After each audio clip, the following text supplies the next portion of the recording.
You ever realize, in a single stupid moment, that your whole life's been a performance for people who never clapped? That hit me the day I found a sonogram photo on the fridge. Only the date didn't make sense. The thing is, I hadn't touched her in almost 4 months. Not since her birthday dinner when her dad called me the blue-collar charity case his daughter was trying to civilize. The cherry on top? It wasn't even a real ultrasound. Just a stock image off the internet. I reverse searched it and everything. That was the moment the spell broke. My name's Caleb. I'm 39. I own a small but growing electrical business out of Bellevue, Washington. Residential and commercial wiring, smart home integrations, solar installs. The kind of work that leaves your hands dirty and your soul, on most days, intact. But back then, I was still trying to play house with a woman who thought soulmates came with 401(k)s and country club memberships. Amanda was for money. Her family practically dripped with it. Old Seattle wealth, the kind that sent passive-aggressive Christmas cards and kept score at every family dinner. I knew I wasn't their kind of guy. The minute I showed up to their Mercer Island place with scuffed work boots, I could feel their eyes crawling over me like I was some experiment they weren't sure would survive the winter. But I was in love. I thought maybe, just maybe, I could prove I was more than they assumed. So when they scoffed at my business, I smiled. When they joked about my little van with the ladders, I laughed along. I bit my tongue so many times I still have the scars. The pregnancy announcement should have been the turning point, the "you're part of the family now" moment. But it turned out to be the play that finally pulled the curtain on the whole damn performance. Amanda had been getting cold for months. Her affection came in transaction-sized portions. A kiss when her dad was watching. A compliment when I closed a big contract. But the moment I told her I wasn't shutting down my business to work at her father's firm, because yes, that was their genius plan, everything shifted. Suddenly, I wasn't ambitious anymore. I was stubborn, ungrateful. Her words and her mother's and her father's all fed into the same blender. But the fake pregnancy? That was hers. That was personal. I didn't confront her. Not at first. I played dumb. Took the bait. Let her believe I'd swallowed the lie. And while she beamed at her parents and let them throw money our way for the baby, I was quietly tracing wire routes through their mansion, double-checking which devices I'd installed, which apps I had admin control over. Because when you tell an electrician he's not good enough, you better make damn sure he hasn't hardwired himself into your perfect little life. That night, I drove back to my workshop, sat in my truck for a long while. I should have felt humiliated, but honestly, I felt something closer to relief. Like I'd been clenching my jaw for 2 years, and someone finally told me I could breathe. You ever get so calm it scares you? That was me. Quiet, resolved. Already unplugging emotionally from everything I thought I'd wanted. By the end of the week, I was out. I left her a note. Brief, surgical. And as a parting gift, I uploaded a firmware update to their entire smart home system. Nothing malicious, just poetic. At exactly 2:17 a.m. on a Sunday, every light in the house started flickering Morse code that spelled, "You made your choice." The blinds slammed shut. The thermostat cycled between 95 and 60. The speakers in every room started playing my company jingle on repeat. Not loud, just enough to make sleep impossible. It cost them a fortune to undo, because, as it turns out, they never asked me for the root access code. I walked away with my name, my business, and no baby to raise that wasn't mine. Funny thing is, I met someone new 3 months later. Sarah owns a dog grooming place in Tacoma. She doesn't care what I drive or how I smell after work. She just respects the hell out of how hard I try. First time I met her parents, they thanked me for fixing their flickering porch light. That was it. No tests, no games. I guess some people don't need to be impressed. They just need you to show up and not lie. Turns out, I wasn't the one who needed upgrading. I didn't expect the fallout to be so quiet. You'd think faking a pregnancy would at least warrant a dramatic blowout. Screaming, denial, some crocodile tears, maybe, but Amanda didn't say a word. She just stared at the empty closet where I'd cleared out my clothes, then at the kitchen island where I'd left the note. One sentence, written with the same precision I used to run wires through attics. I see you now. She didn't even try to call. Her parents did, though. Her mother first, voice sharp and brittle, asking how I could abandon a woman in her condition. I didn't correct her, just hung up mid-sentence. A few hours later, her father left a voicemail, the kind where the rage simmers just under the surface, all clipped syllables and forced civility. He said I was ungrateful, that they had opened doors for me. Funny how people think extending a leash is the same as giving you freedom. I let it all sit. For the first time in 2 years, my schedule was mine. I poured everything into the business. Upgraded the trucks. Hired 2 more techs. Rebranded. North Sound Electric got a new logo, new website, and suddenly I wasn't just getting referrals. I was getting contracts. Real ones. Big homes, commercial sites, tech startup offices. Turns out when you're not busy begging for love, you've got a lot more energy for building something that matters. But I'm not going to lie and say I was fine. That first week, I slept on a cot in the back of the warehouse. The house I rented didn't even have furniture yet. Every night, I'd fall asleep staring at the ceiling, wondering how long I'd been lying to myself. How long I pretended that love meant tolerance, and tolerance meant loyalty. Amanda didn't respect me. She pitted me. And I think, deep down, I knew it. I just didn't want to admit it, because doing so meant admitting I'd chosen her over myself. That's when I found the receipt, shoved in a glove box of my van, while looking for a USB adapter. Spot A. 2 weeks before she claimed she was pregnant. I recognized the name on the booking, her friend Mia, the one who always giggled too much around me. Something about that name, it pulled a thread loose in my head.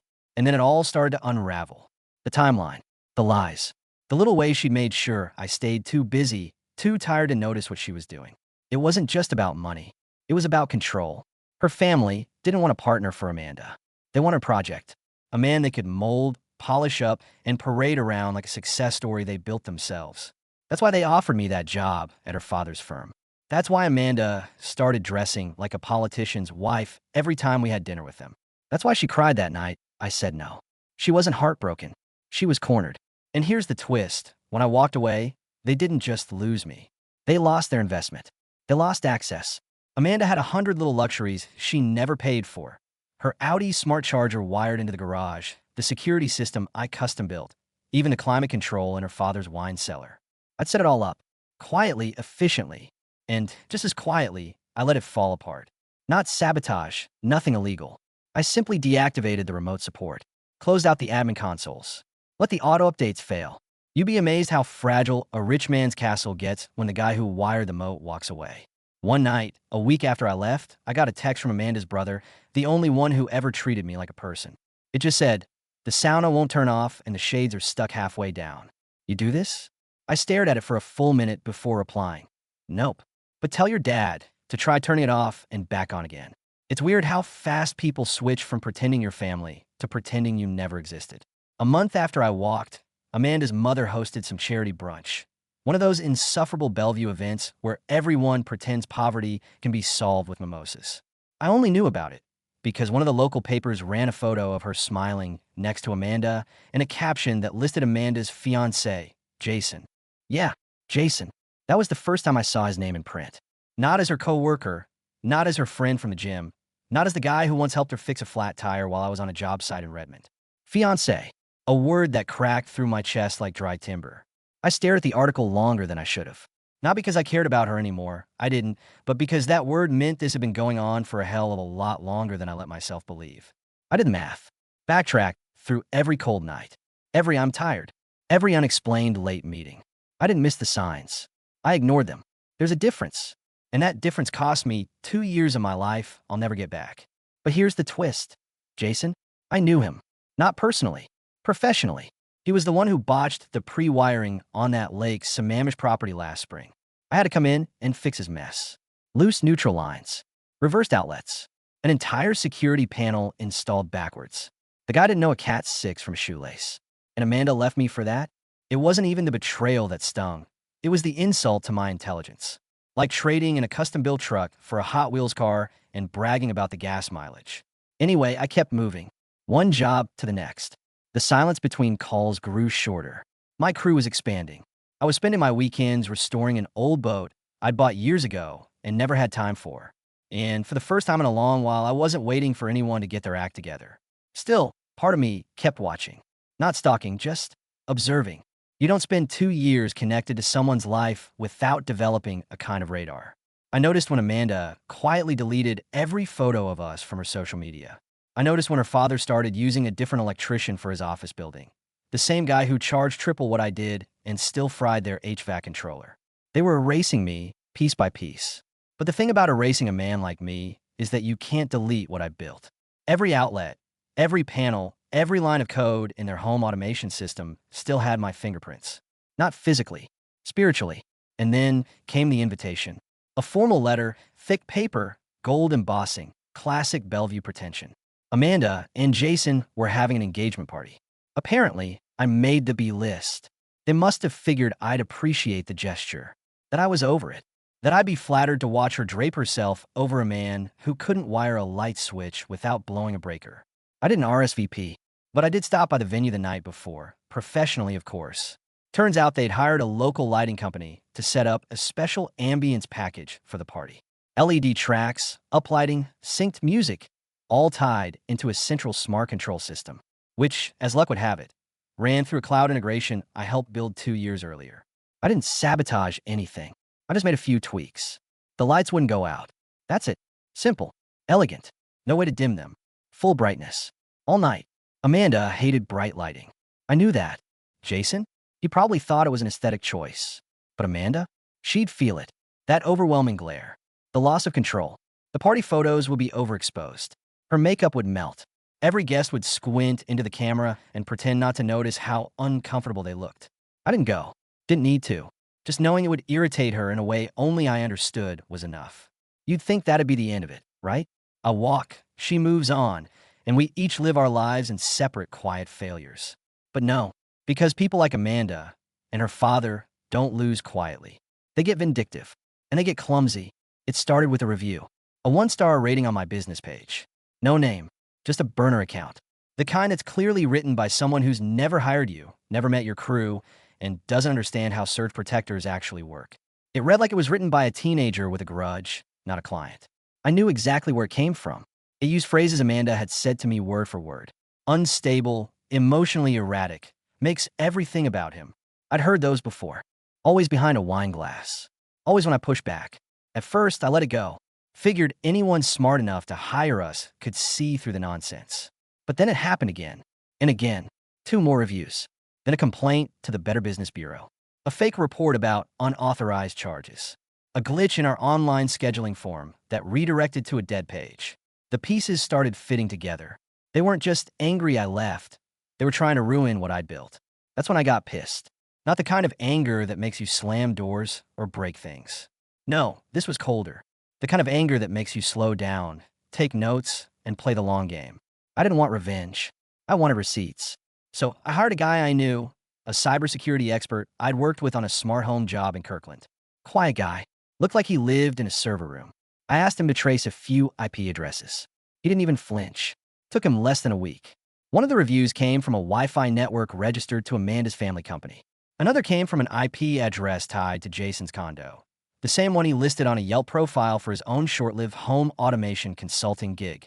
I laughed when I read that. The guy who couldn't wire a thermostat trying to sell himself as an expert. It was like watching a toddler open a YouTube channel on stock trading. I didn't confront them. That would have been too easy. Instead, I forwarded everything, every trace route, every screenshot, to my lawyer. Just a little in-case folder. Not because I planned to sue, but because sometimes the best way to say, I see you, is with a silent dossier sitting in a fireproof drawer. Still, the smear campaign didn't stop. So I got proactive. We launched a referral program, doubled down on customer service, sent every past client a thank you card with a discount code, updated the website with testimonials, photos, project walkthroughs. I personally rewired a historic home in Medina just to show off the craftsmanship. It worked. Not only did our business recover, it exploded. We started getting calls from clients who said they'd heard we were too good to be true and wanted to see for themselves. Even landed a commercial contract with a local developer who said he liked how I didn't play games. That one made me smile. But the real kicker? One of the project managers I worked with, a guy named Ron, turned out to be Jason's old roommate. He used to crash at his place back in their bar hopping days. And over a couple beers after a site visit, he mentioned something I didn't see coming. Amanda had been pregnant once. For real. 5 years ago. Miscarried at 9 weeks. Her family never spoke about it. Said it wasn't the right time. And Jason? He didn't even know. Turns out, the fake pregnancy wasn't just a lie. It was her way of rewriting the past she never got to grieve. After everything, the anger didn't go away. It just settled. Like dust in an old attic. I stopped checking Amanda's accounts. Stopped wondering what lies they were telling about me. I didn't need new reasons to be bitter. I had enough to last me through retirement. Then I met Sarah. We talked about circuit breakers in a hardware store. That's how it started. She ran a dog grooming shop next door. Practical, unbothered. She didn't ask about my growth plans. Just nodded and said, "Oh, handy." I didn't expect anything. But we started seeing each other. Quiet nights, takeout, walks with her dog. No pressure, no performance. And for the first time, I didn't feel like I had to prove I belonged in my own life. When I told her the story, the fake pregnancy, the family sabotage, she didn't react with pity. Just listened and said, "Well, they picked the wrong guy to screw with." That was all I needed.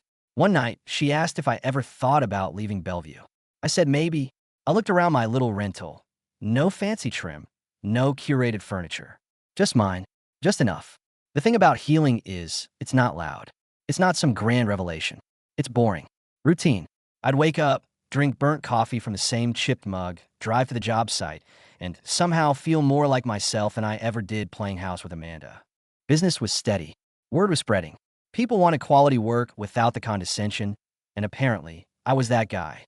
One afternoon, while rewiring a kitchen in Redmond, I got a text from a number I didn't recognize. "Congrats on the new girlfriend. She doesn't seem like your usual type. No name, no photo, just poison. Amanda." I should have ignored it. But I typed back one word. Unblocked? Bold move. She didn't reply. Didn't have to. A few weeks later, I ran into her father. Of all places, Lowe's. Standing in the lighting aisle, squinting at dimmers like they personally offended him. He looked smaller than I remembered. Less sure. The kind of man who'd always spoken like the room owed him attention. Now, quietly flipping product boxes like a lost homeowner. He spotted me. Paused. Waited for me to say something. I didn't. I just walked past him, nodding slightly like you might to a stranger who looked vaguely familiar. That was it. No confrontación. No satisfaction. Just silence. Later, I laughed. The guy who once told me I had no sense of legacy was now stuck picking out light switches by himself. Guess his legacy wasn't that smart after all. Sarah never asked for details, but she could tell something had shifted after that run-in. I was quieter, not bitter, just deflated in a way I didn't have words for. There's a kind of grief that comes with realizing the people who hurt you aren't villains. They're just small, smaller than you gave them credit for. And somehow that's worse. So I started cutting ties for real. Deleted old photos. Tossed the spare keys I never gave back. Scrubbed the old system logins off my cloud backups. One by one, I severed every little wire they still had in me. The last thing I deleted? A folder labeled Future Plans. It had spreadsheets, mock-ups, sketches, ideas Amanda and I had mapped out back when I still believed in shared dreams. It should have hurt. It didn't. I didn't plan on running into Jason. That part wasn't cinematic. Just two guys ordering coffee at the same gas station off I-90. I recognized him first. He looked exhausted, skin too tight over his face, like he hadn't slept in weeks. Still wearing that try-hard fleece with a tech logo he probably wasn't employed at anymore. He noticed me and froze. For a second, I thought he might say something. Apologize, maybe, or try to posture. But he didn't. Just paid for his coffee and left without looking back. I followed him outside with my eyes. His car wouldn't start. Dead battery. I watched him hit the steering wheel. Slam it again. I could have helped. I had jumper cables in the van. I didn't. Just drove off slow and steady. Didn't feel like justice. Didn't feel like revenge. Just felt done. I didn't realize how much space Amanda had taken up in my head until she was fully gone from it. There was no grand release. Just little things. Like finally updating my emergency contact. Or driving past her street without my chest tightening. Or hearing our old song in a grocery store and not needing to leave the aisle. One day, I opened my laptop and stared at the business dashboard. Profits were up. Projects booked solid. I had a waiting list. And for the first time, I didn't feel like I had something to prove. I'd made it, but not in the way they wanted. Not with a suit and a corner office and a name plaque. I made it with calloused hands, late nights, and silence where chaos used to live. Sarah noticed the change before I did. She said I didn't flinch anymore, that I laughed differently, less like defense, more like breath. She was right. I got a call last week from a new client. Big remodel out in Clyde Hill. Smart systems, custom panels, high-end everything. They said someone recommended me. I asked who. They hesitated, then said, Amanda's dad. I almost laughed. Not out loud. Just that kind of breath you push through your nose when the world folds in on itself. I took the job, not out of spite, not to make a point, but because I could. Because I'd reached the place where their names didn't sting anymore. Where I could wire their $1 million home and sleep like a baby after.